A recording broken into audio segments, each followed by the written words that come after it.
கிறிஸ்தியேசுக்குள் அன்பாக அழைக்கப்பட்ட அன்புடைய சகோதர சகோதரிகள் அனைவருக்கும் கிறிஸ்தியேசுக்குள் அன்பின் வாழ்த்துக்கள்.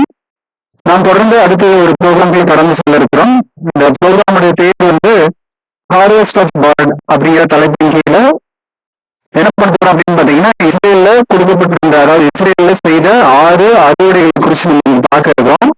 ஸோ இந்த ப்ரோக்ராம் நம்ம ஸ்டார்ட் பண்றதுக்கு முன்னாடி என்ன பண்ணலாம் அப்படின்னு பாத்தீங்கன்னா, டீம்ல இருந்து ஒவ்வொருத்தவங்க வாங்க, ஒவ்வொரு டீம்ல இருந்து ஒவ்வொருத்தங்க டீமை ரெப்ரசென்ட் பண்ணி வாங்க.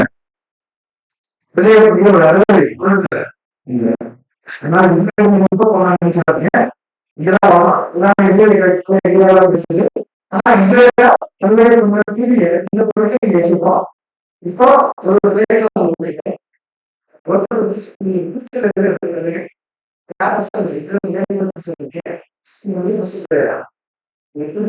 அப்படியே இருக்கக்கூடாது.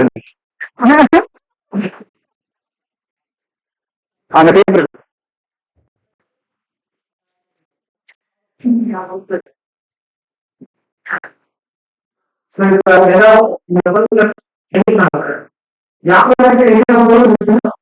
அவங்களுக்கு கேட்கணும்.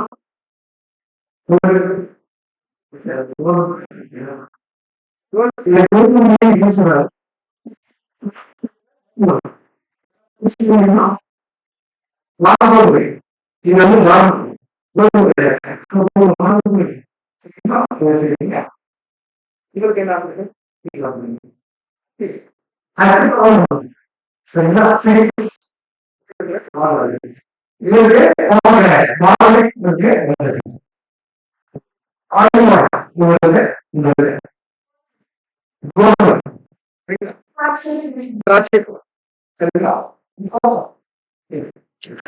இது வந்து வசனத்தின் அடிப்படையில தான் எடுத்திருக்கோம். உபாகமம் 8ஆம் அதிகாரம் 8ஆம் வசனம் நீங்க பார்த்தீங்கன்னா நோட் பண்ணிக்கோங்க, நான் படிக்க வேண்டாம். ஸோ என்ன இருக்கும் அப்படின்னு பார்த்தீங்கன்னா, இஸ்ரேல் தேசத்துல நீங்க போய் சேர்ந்ததுக்கு அப்புறம் அந்த தேசத்துல என்னென்னலாம் விளையும் அப்படிங்கறதுல அவர் என்ன பண்ணிருப்பாருன்னு பாத்தீங்கன்னா ஒரு லிஸ்ட் கொடுத்திருப்பார்.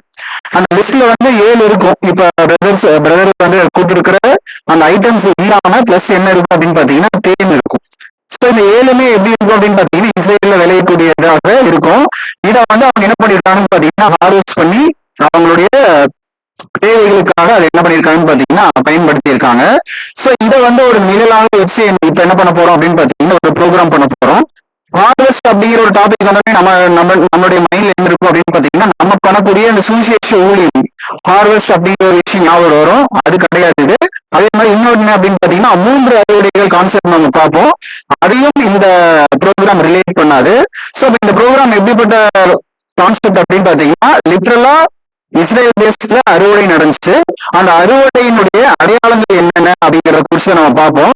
இந்த அடையாளங்கள் எல்லாமே எங்க நடக்கக்கூடியதா இருக்கும் அப்படின்னு பாத்தீங்கன்னா, கடைசி காலத்துலதான் வசனம் எப்படி சொல்லப்பட்டிருக்கு அப்படின்னு பாத்தீங்கன்னா, அறுவடை வந்து உலகத்தின் முடிவு அப்படின்னு சொல்லி நாம பாக்குறோம். சோ அப்போ உலகத்தினுடைய முடிவுல நடக்கக்கூடிய அறுவடைகளை இப்ப என்ன பண்ண போறோம் அப்படின்னு பாத்தீங்கன்னா, இந்த லிட்டரலா இஸ்ரேல் தேசத்துல விளைந்த இந்த ஃப்ரூட்ஸையும் தானியங்களையும் வச்சு என்ன பண்ண போறோம் அப்படின்னு பாத்தீங்கன்னா கண்டுபிடிக்க போறோம். சோ இந்த ஹார்வெஸ்ட் அப்படிங்கிற ஒரு டாபிக் வந்து பைபிள்ல வந்து நமக்கு பரிச்சயமானது. ஏன் அப்படின்னு பாத்தீங்கன்னா இயேசு கிறிஸ்து இந்த ஹார்வெஸ்ட் அப்படிங்கறது என்ன பண்ணிருப்பாருன்னு பாத்தீங்கன்னா உண்மையை எடுத்து பேசியிருப்பாரு. அதுல வந்து இந்த ஹார்வெஸ்ட் அப்படிங்கறது அவர் வந்து முக்கியத்துவப்படுத்தியிருப்பாரு. எப்படின்னு பாத்தீங்கன்னா வந்து நல்ல மணிகளை தான் வந்து விதைச்சிருப்பாங்க. சாத்தான் வந்து என்ன பண்ணிடுவான், சத்ரு வந்து என்ன பண்ணிடுவான்னு பாத்தீங்கன்னா கலைகளை விதைச்சிருவான்.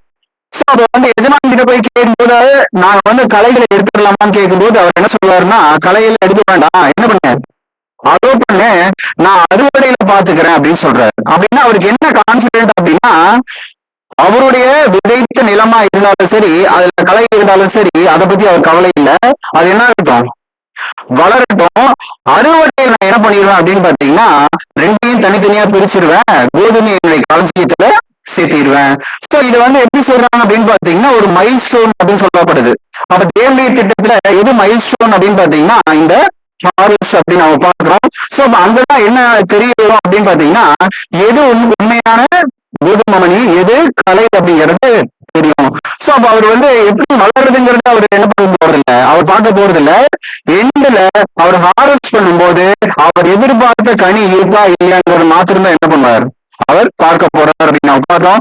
ஏதோ அப்போஸ்தலனாகிய பவுல் என்ன சொல்றாரு அப்படின்னு பாத்தீங்கன்னா இதே சேம் டேர்ம்ஸ்ல எதை விதைக்கிறானோ அதையே நீ என்ன பண்ணுவ, அறுவடை செய்வ சோ அப்படின்னா நம்ம என்ன விதைக்கிறோமோ அதுதான் ஃபைனலா என்ன பண்ண போகுது அப்படின்னு பாத்தீங்கன்னா ரிசல்ட்டா வரப்போகுது. அப்படின்னா ஹார்வெஸ்ட்னால என்ன அப்படின்னு பாத்தீங்கன்னா அவர் போட்ட விதையினுடைய ரிசல்ட் அவர் என்ன பண்ணுவார் அப்படின்னு பாத்தீங்கன்னா அவர் எதிர்பார்ப்பார் அப்படின்னு நம்ம பாடுறோம்.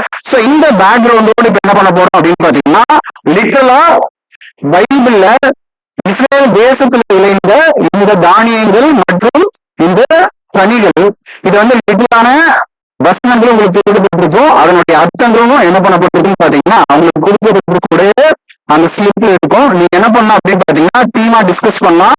10 நிமிஷம் எடுத்துக்கோங்க. ஒவ்வொரு டீமும் என்ன பண்ணணும் அப்படின்னு பாத்தீங்கன்னா வந்து லிட்டரா அது என்ன ஃபுட் இல்ல அது என்ன தானியம் சொல்லணும், அது எப்படி ஸ்பிரிச்சுவலா நம்ம கம்பேர் பண்றது அப்படிங்கிறதையும் நம்ம அந்த 4 நிமிஷத்துல நம்ம சொல்ல போறோம். இப்ப என்ன பண்ணலாம் அப்படின்னு பாத்தீங்கன்னா நீங்க திருப்பி டீமுக்கு போயிடலாம். இந்த ஸ்லிப்ல என்ன இருக்கும் அப்படின்னு பாத்தீங்கன்னா ஹில்ஸும் இருக்கும் வசனங்களும் இருக்கும். அதை வச்சு நீங்க என்ன பண்ணுங்க அப்படின்னா டிஸ்கஸ் பண்ணிட்டு இந்த சப்ஜெக்டா 4 மினிட்ஸ் வந்து என்ன பண்ணலாம் அப்படின்னு பாத்தீங்கன்னா ப்ரெசென்ட் பண்ணலாம். உங்களுடைய டைம் வந்து ஸ்டார்ட் ஆயிடுச்சு. கொடுக்கப்பட்ட பொருட்கள் சாப்பிடுவதற்கு பொருட்களாக அந்த நீங்க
அதாவது நீசான் 14 இல்ல 14, 15, 16. சோ இப்ப இந்த 16ஆம் தேதி என்ன ஆகும் அப்படின்னு பாத்தீங்கன்னா இந்த வார்கோதுமையை வந்து அசைவாட்டி என்ன பண்ணுவாங்க அப்படின்னு பாத்தீங்கன்னா காணிக்கை செலுத்துவாங்க. சோ இப்ப இயேசு கிறிஸ்துடைய மரணம் எப்படி இருக்கு அப்படின்னு பாத்தீங்கன்னா அவர் வந்து நீசான் 14 மரிச்சிருப்பாரு. 15, 16 காலையில என்ன இருக்கும் அப்படின்னு பாத்தீங்கன்னா அவர் வந்து உயிர் தெழுந்து போயிருப்பாரு. சோ எதற்கு அடையாளமா இருக்கு அப்படின்னு பாத்தீங்கன்னா ஆண்டவராகிய இயேசு கிறிஸ்துனுடைய உயிர் தெழுதலுக்கு இது அடையாளமா இருக்கு அப்படின்னு நம்ம பாக்குறோம். சோ அப்போ ஹார்வெஸ்ட்லயே அவங்க என்ன பண்ணுவாங்கன்னு பாத்தீங்கன்னா ஃபர்ஸ்ட் அவங்க படிக்கக்கூடியது என்ன அப்படின்னு பாத்தீங்கன்னா இந்த பார்லியை தான் வார்கோதுமையை தான் வந்து அவங்க என்ன பண்ணுவாங்கன்னு பாத்தீங்கன்னா படிப்பாங்க. இது ஏன் ஃபர்ஸ்ட் அப்படின்னு சொல்றோம் அப்படின்னு பாத்தீங்கன்னா அவங்க வந்து ரிலீஜியஸ் கேலண்டர் என்ன பண்ணுவாங்கன்னு பாத்தீங்கன்னா ஃபாலோ பண்ணுவாங்க. ரிலீஜியஸ் கேலண்டர்ல ஆபி பல்லவி சார்ந்த முதலாம் மாதம், அந்த முதலாம் மாதத்துல விளையக்கூடிய முதல் தானியம் எது அப்படின்னு பாத்தீங்கன்னா இந்த வார்கோதுமை. இது என்ன பண்ணுவாங்கன்னு பாத்தீங்கன்னா அதுதான் அந்த சிம்பாலிக்கா அது கொடுத்துருந்தாங்க என்ன அப்படின்னு பாத்தீங்கன்னா கட் பண்ணி அதை அப்படியே எடுத்துட்டு வந்து என்ன பண்ணுவாங்க அப்படின்னு பாத்தீங்கன்னா அசைவு ஓட்டுவாங்க. அதுல இருக்கக்கூடிய தானிய மணி எல்லாம் உதிர்த்து எடுக்க மாட்டாங்க. ஆசிட்டிஸ் அப்படியே என்ன பண்ணுவாங்க அப்படின்னு பாத்தீங்கன்னா அசைவாட்டி செலுத்துவாங்க. சோ அப்ப இயேசு கிறிஸ்துவுக்கு எந்த விதமான ஒரு காரியங்களும் தேவைப்படல. அவருடைய பலி மாத்திரம் எதற்கு சஃபிஷியண்டா இருந்துச்சு அப்படின்னு பாத்தீங்கன்னா தேவன் அங்கீகரிக்கக்கூடியதாக இருந்துச்சு அப்படின்னு நம்ம பாக்குறோம். சோ இந்த டீமுக்கு திருப்பியும் நம்ம கைத்தறி கொடுத்துடலாம். அடுத்தது டீம் நம்பர் 2 அந்த லாட்ல இருக்கக்கூடிய டீம் நம்பர் 2 சேவான் டீம். அடுத்தது நம்பர் 3 வந்து ரெடியா இருங்க. நீங்க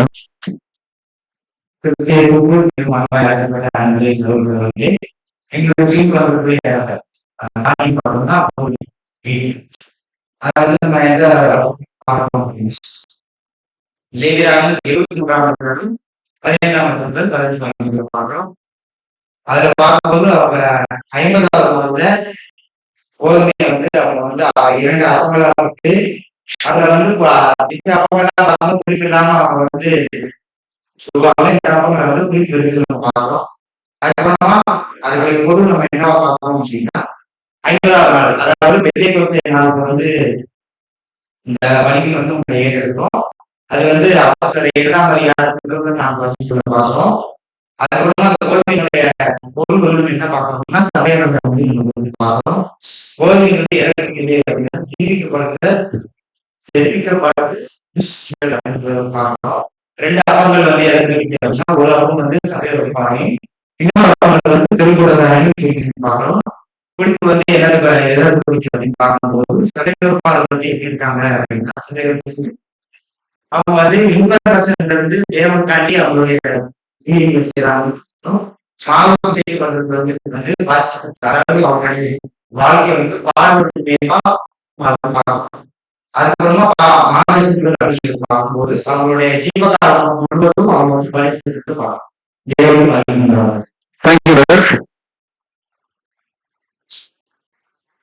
இரண்டாவது எது அப்படின்னு பாத்தீங்கன்னா கோதுமை. சோ இந்த கோதுமை அறுவடையில் இருக்கக்கூடிய லிங்க் என்ன அப்படின்னு பாத்தீங்கன்னா முதல் அறுவடைக்கும் இருக்கும். முதலாம் அறுவடையாகிய வார்கோதுமையினுடைய 50வது நாள்ல எது படைக்கணும் அப்படின்னு பாத்தீங்கன்னா இந்த கோதுமை படைக்கணும். அப்படின்னா நீசான் 16 இருந்து கரெக்டா 50 நாள் கழிச்சு எது வரும் அப்படின்னு பாத்தீங்கன்னா இந்த கோதுமையினுடைய காரியம் வரும். ஆனா கோதுமை என்ன பண்ண மாட்டாங்க அப்படின்னு பாத்தீங்கன்னா வார்கோதுமையை படைச்சது போல அதை அப்படியே அடுத்துட்டு அவங்க என்ன பண்ண மாட்டாங்க, அசைவாட்ட மாட்டாங்க. அது போல கோதுமை என்ன பண்ணிடுவாங்கன்னா மாவா அரைச்சு அது 2 அப்பமா சுட்டு அதை தான் என்ன பண்ணுவாங்க அப்படின்னு பாத்தீங்கன்னா படைப்பாங்க அப்படின்னு நம்ம பாக்குறோம். சரி, ஏன் இந்த வித்தியாசம் அப்படின்னு பாத்தீங்கன்னா இயேசு கிறிஸ்து அவர் தனியா அவர் என்ன பண்றாருன்னு பாத்தீங்கன்னா ஈடுபடி கொடுத்துறாரு. அதுக்கு என்ன ஆகுதுன்னு பாத்தீங்கன்னா இந்த கோதுமை யாரை அடையாளப்படுத்துதுன்னு பாத்தீங்கன்னா சபையை தான் அடையாளப்படுத்துது. சோ இப்ப சபையினுடைய வழி எப்படி செலுத்தப்படுது அப்படின்னு பாத்தீங்கன்னா மாவாக அரைக்கப்பட்டு அதுல என்ன சேர்த்துறாங்க அப்படின்னு பாத்தீங்கன்னா புளிப்பு சேர்த்துறாங்க. எந்த போதனை பலியிலையும் எது இருக்காதுன்னு பாத்தீங்கன்னா புளிப்பு இருக்காது. ஆனா இதுல பர்பஸ் என்ன சொல்றாருன்னு பாத்தீங்கன்னா புளிப்பு சேர்த்து சொல்றாரு. அதை 2 அப்பங்களா அவர் என்ன பண்ண சொல்றாருன்னு பாத்தீங்கன்னா சொல்றாரு. அப்ப இந்த 2 அப்பங்கள் எது அப்படின்னு பாத்தீங்கன்னா ஒண்ணு சபை, இன்னொன்னு திரள் கூட்டம். அப்ப இவங்க 2 பேருக்குள்ளே எது இருக்கு அப்படின்னு பாத்தீங்கன்னா மாமிசத்தில் இருக்கிறதுனால கொஞ்சம் புளிப்பு இருக்கதான் செய்யும். அந்த அப்பத்தை அவர் என்ன சொல்றாருன்னு பாத்தீங்கன்னா சுட சொல்றாரு. அப்படி சுடும்போது என்ன ஆகும் அப்படின்னு பாத்தீங்கன்னா அதுல இருக்கக்கூடிய புளிப்பு தன்மை போயிடும். சோ அப்ப அந்த சுடுறது எது அப்படின்னு பாத்தீங்கன்னா பாடுகள் அப்படின்னு நம்ம பார்க்கணும். சோ அப்ப இந்த பலியை செலுத்தும் போது இவங்க என்ன பண்றாங்கன்னு பாத்தீங்கன்னா அடிஷனலா ஒரு சில காரியங்களா சேர்த்துறாங்க. அதாவது வீட் ஆஃபரிங் பண்ணும்போது அடிஷனலா என்ன செய்யுது அப்படின்னு பாத்தீங்கன்னா 10 காரியங்கள் அதுல ஆட் ஆகுது. 10 அப்படிங்கும் போது 7 ஆட்டு குட்டி, 2 ஆட்டுக்கடா, 1 காளை. சோ அப்ப இந்த 2 அப்பங்கள் எப்படி உற்பத்தி ஆயிருக்கு அப்படின்னு பாத்தீங்கன்னா 7 கால சபை, அதாவது 7 ஆட்டுக்குட்டி, அதுல 1 காளை எது அப்படின்னு பாத்தீங்கன்னா சபையினுடைய வழியில இயேசு கிறிஸ்துடைய கான்ட்ரிபியூஷன் என்ன ஆகுதுன்னு பாத்தீங்கன்னா அதுல இருக்கு. அப்புறம் 2 ஆட்டுக்கடை என்ன அப்படின்னு பாத்தீங்கன்னா ஒண்ணு சாரா காவனன், இன்னொன்னு நியூ காவனன். 2மே இவங்க மூலியமாக என்ன ஆகுது அப்படின்னு பாத்தீங்கன்னா நிறைவேறுது அப்படின்னு நம்ம பாக்குறோம். இதை அடையாளப்படுத்துறதுக்காக என்ன பண்ணிருக்காங்க அப்படின்னு பாத்தீங்கன்னா இந்த வீட் ஆஃபரிங் அவங்க என்ன பண்ணிருக்காங்கன்னு பாத்தீங்கன்னா 2வதாக பண்ணிருக்காங்க அப்படின்னு நம்ம பாக்குறோம். இப்ப அடுத்த ஒரு ஆஃபரிங்குள்ள கடந்து போலாம். 3rd ஹார்வெஸ்ட் என்ன அப்படின்னு பாத்தீங்கன்னா தீமோத்தேயுவின் மகன்.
First season என்ன ஒரு மிஸ் ஆயிடும் அப்படின்னா அவங்க வந்து இன்னும் அக்செப்ட் பண்ணிக்கிறாங்க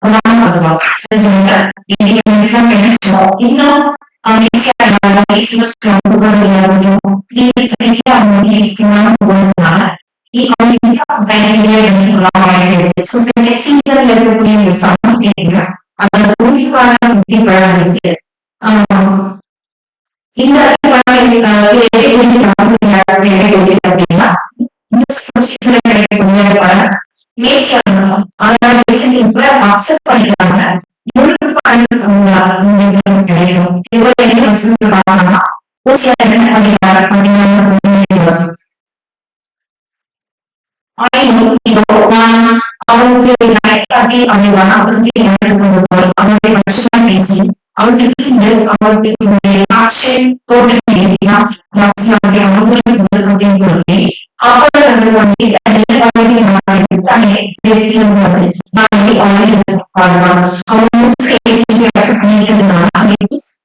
மேக்ஸிமம் பாயிண்ட்ஸ் வந்து சகோதரியை கவர் பண்றாங்க. ஸோ இதுக்கு இந்த ஒரு ஹார்வெஸ்ட் மட்டும் நம்ம என்ன பண்ணிருக்கோம்னு பாத்தீங்கன்னா ஜெனரல் இன்ஃபர்மேஷன்ஸ் கொஞ்சம் ஆட் பண்ணிருக்கோம். இது முன்னாடி நம்ம என்ன பண்ணிருப்போம்னா அத்திமரம் வந்து பட்டு போறது துளிர் விடுறது அப்படிங்கிற கான்செப்ட் மாத்திரம் பார்த்திருப்போம். இப்ப இதுல வந்து அடிஷனலா என்ன பண்ணிருக்கோம் அப்படின்னு பாத்தீங்கன்னா 2 பாயிண்ட் இருக்கும். ஒண்ணு வந்து ஏர்லி ஃபிக், இன்னொன்னு வந்து சம்மர் ஃபிக் அப்படின்னு சொல்லுவாங்க. ஏர்லி ஃபிக் அப்படிங்கிறது அது எங்க வந்து வரும் அப்படின்னு பாத்தீங்கன்னா ஏற்கனவே அந்த மரம் வந்து அறுவடை பண்ணி கொஞ்ச நாள் விட்டுருவாங்க. அது வந்து ஒரு பழைய மரமா இருக்கும். அதுல என்ன ஆகும் அப்படின்னு பாத்தீங்கன்னா ஃபர்ஸ்ட் வந்து கனிகள் வந்துடும். அந்த கனிகள் வரக்கூடிய பீரியட் தான் என்ன அப்படின்னு பாத்தீங்கன்னா 7 to 10 weeks அப்படின்னு சொல்லுவாங்க. அதான் 10 weeks எப்படி எடுத்துக்கிறோம் அப்படின்னு பாத்தீங்கன்னா 70 days எடுத்துக்கிறோம். அதான் 70 years. சோ அந்த பழைய மரத்துல வந்து அந்த அத்தி பழம் எது அப்படின்னு பாத்தீங்கன்னா 1878 இருந்து 1948 வரைக்கும். இதுதான் வந்து அந்த ஏர்லி ஃபிக். ஆக்சுவலா அடுத்தது என்ன பண்ண வேண்டியது இருக்குன்னு பாத்தீங்கன்னா சம்மர் ஃபிக் இருக்கு. அந்த சம்மர் ஃபிக் தான் ஹார்வெஸ்ட் பண்ணுவாங்க. அந்த சம்மர் ஃபிக் தான் சகோதரி வந்து சொன்னாங்க என்ன அப்படின்னு பாத்தீங்கன்னா நியூ காவனன்ட். சோ அப்போ எப்ப வந்து இஸ்ரேல் இயேசு கிறிஸ்துவை ஏற்றுக்கொள்கிறார்களோ அப்பதான் அந்த சம்மர் ஃபிக் அப்படிங்கிற ஒரு அறுவடை என்ன ஆக போகுது அப்படின்னு பாத்தீங்கன்னா நடக்க போகுது அப்படின்னு நம்ம பாக்குறோம். அது அவருடைய ராஜ்யத்துல என்ன ஆக போகுது அப்படின்னு பாத்தீங்கன்னா இதை அவர் செய்ய போறாரு அப்படிங்கறத நம்ம பார்த்தோம். மற்ற பாயிண்ட்ஸ் எல்லாமே சகோதரி என்ன பண்ணிட்டாங்க அப்படின்னு பாத்தீங்கன்னா கவர் பண்ணிட்டாங்க. அடுத்தது 4th டீம் தானியேல் டீம் வாங்க.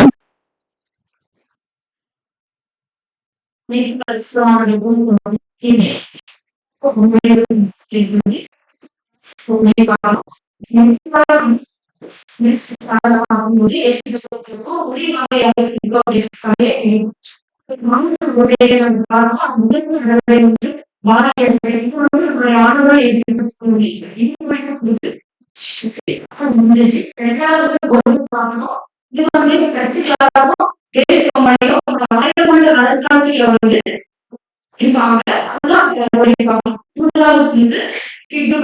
அது வந்து இஸ்ரேல் ஜனங்களை வந்து வந்து எல்லா இஸ்ரேல் ஜனங்களும் ரீகேதரிங் ஆவாங்க. ஆனா அதுக்கு மனிதர்கள் வந்து சீர் கொள்வாங்களா இல்லை. அதனாலதான் அந்த இடத்துல யாரும் வராங்க வராங்க. இவங்கதான் கொடுக்கப்பட்ட அந்த திராட்சை பழத்தை வந்து அவர் வெடிக்கிறது. இப்போ திராட்சை கொடியில திராட்சை கொடியில கனிகள் வந்து எப்படி பலன் கொடுக்குது. அந்த கனிகள் வந்து யாரும் கொடுத்தோம் அப்படின்னா சிறிய கனிகள் வந்து அப்படியே கொடுத்தோம். அவங்க வந்து ஆயிரமான அரசாட்சியில வந்து எவடியில வந்து கண்ணோகத்துல வந்து அவங்க பண்ணுவாங்க. பழங்கள் வந்து யாரும் வைப்போம் அப்படின்னா புதிதாக வைப்போம். அவங்க வந்து எங்க பண்ணுவாங்க அப்படின்னு பார்க்கும்போது நம்ம வந்து பூமியில வந்து அவங்க இருப்பாங்க அப்படின்னு பார்க்கணும். அது சங்கீதம் 45 14 பார்க்கும்போது இதற்கான ஆதாரம் பூமியையும் அவங்களை பொருட்களாக வைத்து அப்படின்னு நம்ம பார்க்கிறோம். மீண்டும் 5 பார்த்தீங்கன்னா 7 மீட்பர்கள் 8 அறுபர்கள் இருப்பாங்க. 7 மீட்பர்கள் யாரு சபையை கேட்கும். 8 அறுபர்கள் வந்து முக்கியமாக இருக்கும். ஏசாயா 26 வந்து இஸ்ரேல் ஜனங்கள் வந்து ஆரம்பத்தில் வந்து இஸ்ரேல் ஜனங்கள் வந்து அந்த எத்திகள் எப்படி இருப்பாங்க அப்படின்னா மீட்கிறவர்களாகவும் அந்த மீட்கிறவர்கள் இருப்பாங்க. நாங்க வந்து மோசே யோசுவா இவங்க நம்ம பார்த்திருக்கோம். இவங்களே வந்து ஆயிரமான அரசாட்சியில வந்து ரொம்ப வந்து ஒருமுறை வந்து நோட் பண்ணுவாங்க. இதான் வந்து காட்சி பாடமுறை வந்து தேங்க்யூ சிஸ்டர். தேங்க்யூ. ஆக்சுவலா இந்த ஹார்வெஸ்ட் வந்து கொஞ்சம் ட்ரிக்கியா இருக்கும். ஏன் அப்படின்னு பாத்தீங்கன்னா இப்ப நம்ம ஆர்டரை மேட்ச் பண்றதுனால இந்த கிரேப்ஸ் ஹார்வெஸ்ட் இப்ப வந்து எதுக்கு ரிலேட் பண்றோம் அப்படின்னு பாத்தீங்கன்னா முற்பிதாக்கள் இந்த பூமியில அவன் வந்து வேலை செய்யக்கூடிய ஒரு விஷயத்தை தான் இந்த இடத்துல நம்ம அட்ரஸ் பண்றோம். என்ன அப்படின்னு பாத்தீங்கன்னா மரம் வந்து இயேசு கிறிஸ்து, கொடிகள் வந்து நம்ம அதுல வரக்கூடிய கனி நம்மளுடைய ஆவியின் கனிகள்னு சொல்லி நம்ம பார்த்திருப்போம். சோ இந்த ஹார்வெஸ்ட் எதுக்கு நம்ம இப்ப ரிலேட் பண்றோம் அப்படின்னு பாத்தீங்கன்னா அந்த கனிகளினுடைய பலனா என்ன ஆக போகுது அப்படின்னு பாத்தீங்கன்னா ஒட்டுமொத்த உலகமும் என்ன ஆக போகுதுன்னு பாத்தீங்கன்னா ஹெவன்லி கிங்டத்தினுடைய ஆட்சிக்குள்ளாக வரப்போகுது. அப்ப பூமியில யார் இருப்பாங்க அப்படின்னு பாத்தீங்கன்னா முற்பிதாக்கள் இருந்து ஆளுகை செய்வாங்க. சோ அந்த கனிகளினுடைய பலனை வந்து யார் அனுபவிப்பாங்க அப்படின்னு பாத்தீங்கன்னா பூமியில இருக்கக்கூடிய ஜனங்கள் under the ruling of princes of அர்த்னு சொல்லக்கூடிய முற்பிதாக்கள் வந்து இதை செய்வாங்க அப்படிங்கிறதுதான் இந்த ஒரு அறுவடையினுடைய ஒரு பாயிண்ட் அப்படின்னு நம்ம பாக்குறோம். அடுத்தது 5வது டீம் வந்துருங்க.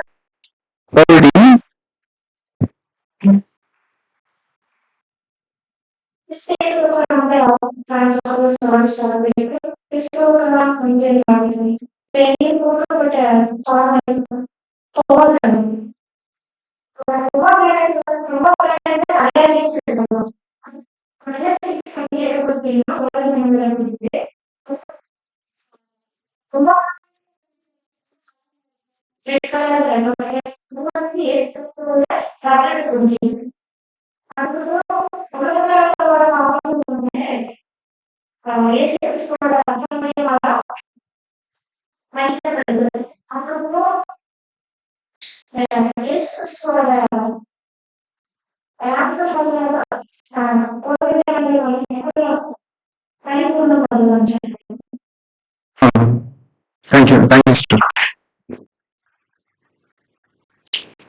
சோ இது வந்து அந்த சீக்வன்ஸ்லயே அந்த கிங்டம் சீக்வன்ஸ்லயே அடுத்தது என்ன இருக்கு அப்படின்னு பாத்தீங்கன்னா ஒட்டுமொத்த உலக ஜனங்களும் என்ன பண்றாங்க அப்படின்னு பாத்தீங்கன்னா இயேசு கிறிஸ்துனுடைய அந்த ஈடுபடியை அவங்க பெற்றுக்கொள்றாங்க அப்படின்னு நம்ம பார்க்கறோம்.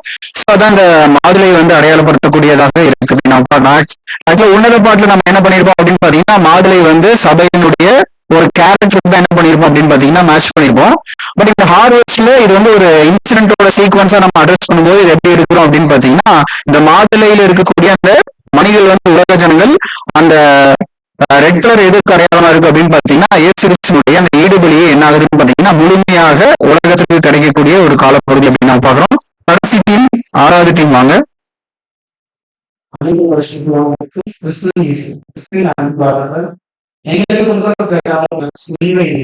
அதாவது இது வந்து இந்த ஒளிவ எங்களுக்கு ஆதார் மாதத்தை 14ஆம் தேதி. Thank you brother. இது வந்து கடைசியா என்ன ஆகுது அப்படின்னு பாத்தீங்கன்னா ஒட்டுமொத்த மனுக்குலமும் என்ன பண்றாங்க அப்படின்னு பாத்தீங்கன்னா தேவனை பற்றிய அறிகிற அறிவை அவங்க பெற்றுக்கொள்றாங்க. அந்த அறிகிற அறிவை தான் எப்படி நம்ம சொல்றோம் அப்படின்னு பாத்தீங்கன்னா அந்த பரிசுத்த ஆவியை ஒட்டுமொத்த உலக ஜனங்களுக்கும் தேவன் தராரு. சோ அது ஒரு புதிய உலகத்தினுடைய ஒரு தொடக்கத்தினுடைய ஒரு அடையாளமா அது கொடுக்கறத நம்ம எப்படி புரிஞ்சுக்கிறோம் அப்படின்னு பாத்தீங்கன்னா அந்த பேழையிலிருந்து ஃபர்ஸ்ட் புறா அனுப்பும்போது என்ன பண்ணிட்டு வருது அப்படின்னு பாத்தீங்கன்னா அந்த ஒளிவ கிளையை வந்து எடுத்துட்டு வருது அப்படின்னு நம்ம பாக்குறோம். சோ இது வந்து ஒரு அடையாளமாக அங்க வந்து நோயாவுக்கு இருக்கு அப்படின்னு நம்ம பாக்குறோம். சோ ஏற்கனவே என்ன ஆயிடுச்சு, ஒரு செடி வளர்ந்துருச்சு, அதனுடைய கிளையை எடுத்துட்டு வருது அப்படின்னு. சோ அந்த புதிய உலகத்துல இருக்கக்கூடிய ஒட்டுமொத்த மனுஷத்திற்கும் அவர் என்ன பண்றாருன்னு பாத்தீங்கன்னா அவருடைய பரிசுத்தாவி என்ன பண்றாருன்னு பாத்தீங்கன்னா ஒரு அடையாளமாக அவர் என்ன பண்றாருன்னு பாத்தீங்கன்னா ஒட்டுமொத்த உலகத்திற்கும் அவர் கொடுக்கிறார் அப்படின்னு நம்ம பாக்குறோம். சோ இப்படியாக பழைய பாட்டுல சொல்லப்பட்டிருக்கக்கூடிய அந்த அறுவடைகளை இப்ப நம்ம என்ன பண்ணிருக்கோம் அப்படின்னு பாத்தீங்கன்னா முடிவு காலத்தை தொடர்ந்ததான ராஜ்யத்துல நடக்கக்கூடிய சீக்வன்ஸ் நம்ம என்ன பண்ணிருக்கோம் அப்படின்னு பாத்தீங்கன்னா மேட்ச் பண்ணிருக்கோம். இதனுடைய கன்க்ளூஷனை சகோதரர் வந்து கொடுத்து இந்த ஒரு ப்ரோக்ராமை நிறைவு செய்வார்.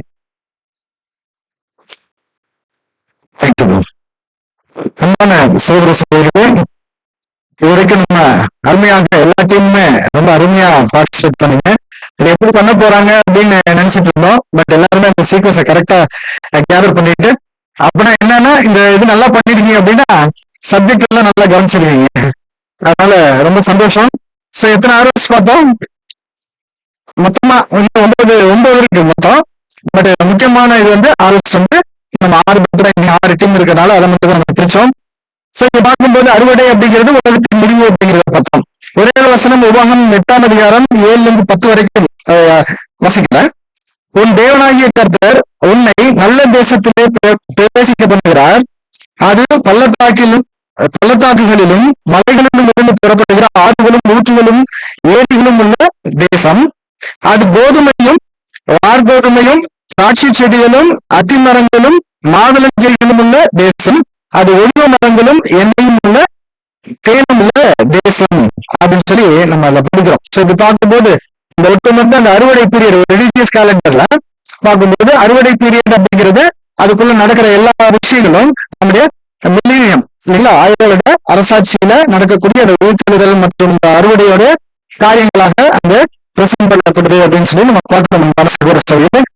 சோ எல்லாருமே என்ன பண்ணிட்டாங்க, இந்த 2 மட்டும் மேல வச்சுட்டாங்க, மீதி எல்லாம் கீழே போயிடுச்சு. இதுன்னு என்ன அர்த்தம்? நீங்க என்ன எடுத்து 2 வார்கோதுமையும் கோதுமையும் மேலேயே வச்சாச்சு அப்படின்னா இது மேலான ஆவிக்குரிய ஆசீர்வாதம், இது வந்து பூமிக்குரிய ஆசீர்வாதத்துக்கு கீழே போயிடுச்சு.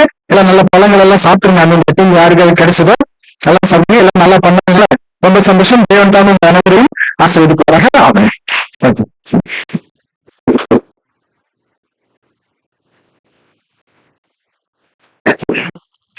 தேங்க்யூ போஸ். அழகான விவசாயம் அவருக்காக நம்ம பார்த்துக்கலாம் எல்லாரும் சொல்லி. சோ அடுத்ததாக நாம் அனைவரும் பாடலும் பொம்மை போற்றி பாடுவோம் என்ற பாடலை நம்ம பாடுவோம்.